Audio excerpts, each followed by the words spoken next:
Fred não era o seu típico garoto de 13 anos. Ele era um idiota. Se ele não estivesse no seu quarto gritando com videogames, ele estava assustando sua irmã de 7 anos de idade. Cada brincadeira traumatizante que ele fez na pequena Amy seria pior que a anterior.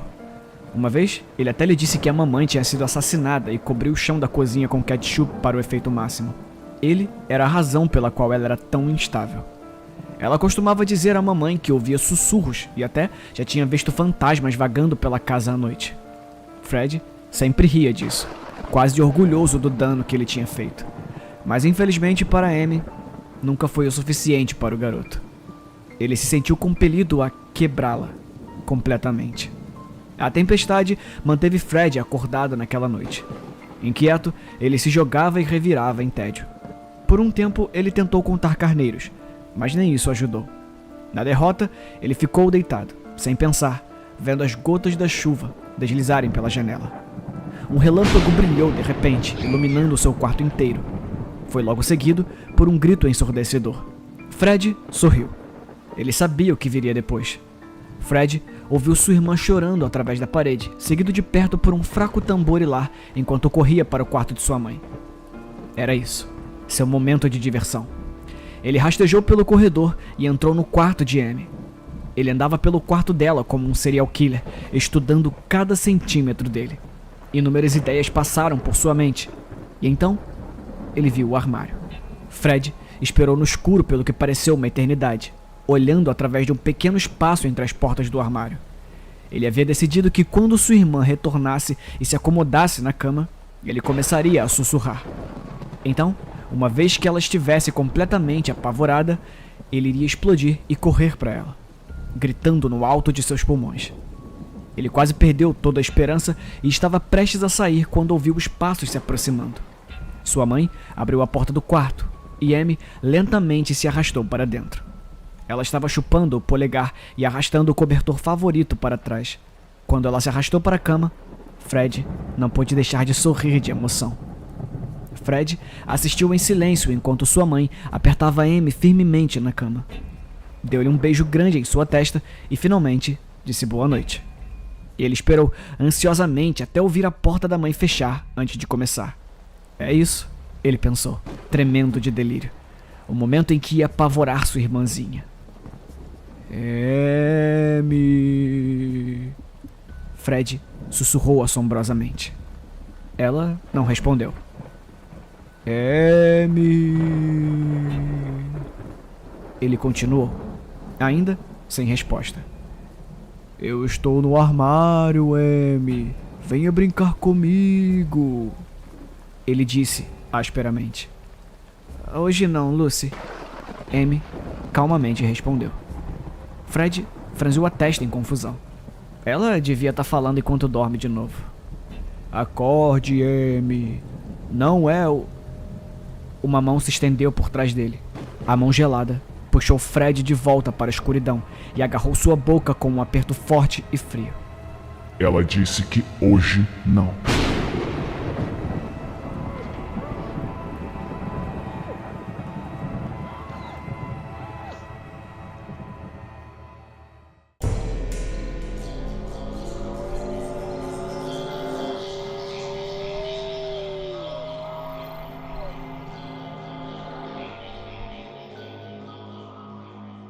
Não é uma história que eu sempre gosto de falar, então eu vou fazer isso rápido. Eu demoro muito e, sei lá, posso me enrolar. Era verão, manhã cedo, talvez às 5 da manhã. Eu me vesti rapidamente para o trabalho. Beijei você e sua mãe antes de sair. Lá fora, na frente do carro, parei e olhei para o céu. Estava completamente sem pássaros, quieto. O amarelo pálido cor de urina do começo da manhã de verão. Pequenos pedaços de nuvens indiferentes. Nuvens estranhas. Tiras de gás podre. Parecia que o dia estava preparado e pronto para algo. Algum tipo de evento. Dirigir para o trabalho parecia um pesadelo em câmera lenta. Nenhum carro na estrada, nem pessoas, nem pássaros. Até hoje Sabe, onde estavam os pássaros? Eu olhei e olhei, mas tudo o que havia era aquele céu amarelo, febril, enjoativo e assistindo. Aquelas nuvens feias como marcas de garras no céu, Você vai pensar que eu sou louco. Não, eu tô bem, eu vou continuar. Então, ao longe, eu vi um carro no acostamento. As suas lanternas estavam ligadas. Quando eu passei, olhei e os bancos da frente estavam vazios. Tinha 2 meninas atrás. Rabos de cavalo, olhos castanhos profundos. Elas me observaram passar. Elas tinham bonecas. A sua idade naquela época, talvez mais jovem. Eu pensei em vocês dois e me preocupei com elas. Antes que eu pudesse pensar, eu vi um homem. Deve ter sido o pai, pensei. Caminhando ao lado da estrada, carregando uma lata. Estava levando gasolina. Eu sabia que a estação não ficava muito longe dali. Talvez 10 minutos. Eu pensei que talvez devesse parar e lhe dar uma carona. Talvez. O engraçado é que eu sabia. Eu simplesmente sabia. Se saísse do meu carro, sob aquele céu amarelo, eu saltaria como um astronauta. Isso é como o ar era. Como se eu estivesse em outro planeta. Eu balançaria e tudo ficaria quieto. E os pássaros cessariam de existir para sempre. E eu nunca os ouviria cantar de novo. Mas eu não disse isso a mim mesmo. Eu disse a mim mesmo que estava atrasado para o trabalho. Então, eu não parei. Eu continuei indo. Eu apenas continuei. 2 dias depois, houve uma notícia no jornal. Eu li a manchete e minha respiração ficou presa na minha garganta. Tudo ficou amarelo. Um homem tinha cochilado atrás do volante do seu caminhão. Pobre, sobrecarregado e fudido.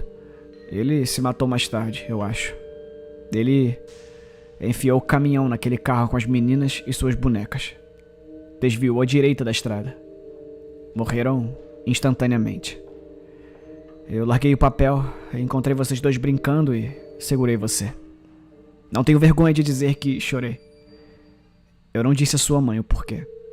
Bem, agora eu penso no pai às vezes. Onde ele está agora?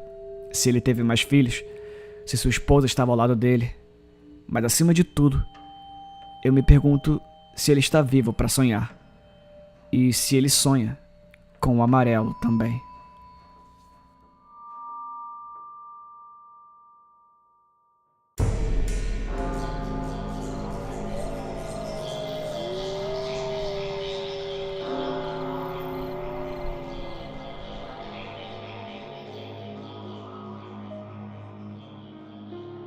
Por tanto tempo quanto eu poderia me lembrar, eu acordava todas as manhãs ao som de 6 batidas na minha cabeça. Como eu sei que isso estava na minha cabeça? Porque ninguém mais podia ouvi-los, e não importava o que eu fizesse. As batidas sempre estavam lá. As batidas eram mais fortes que qualquer máquina barulhenta que eu tentasse colocar perto. Minha mãe costumava me dizer que havia um para cada membro da família. Mãe, pai e meus 3 irmãos mais velhos. Mas parei de falar sobre isso, porque as pessoas começaram a pensar que eu era louco. Até mesmo a minha própria família. Mas então, um dia, eu fui acordado às 7 da manhã, como de costume. Mas dessa vez, tinha apenas 5 batidas. Por que apenas 5? Porque, depois de 15 anos, havia apenas 5. Eu perdi uma?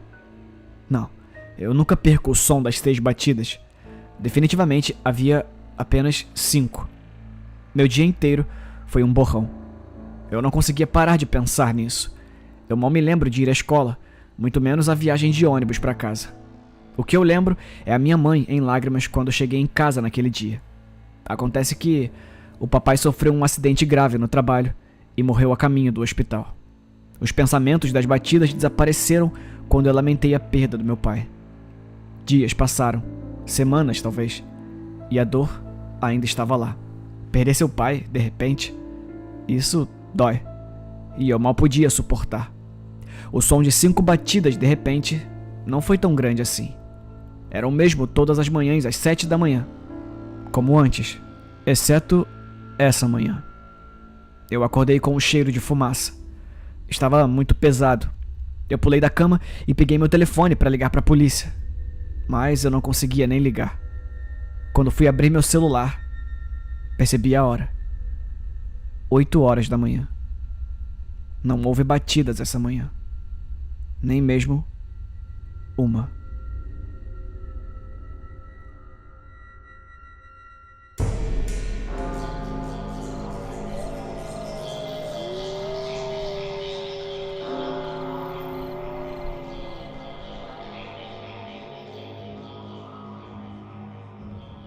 Nenhum desinfetante se anuncia dizendo que mata 100% de todos os germes. É sempre 99,9%, porque eles não podem provar que todos os vírus ou bactérias morreram. Não é possível.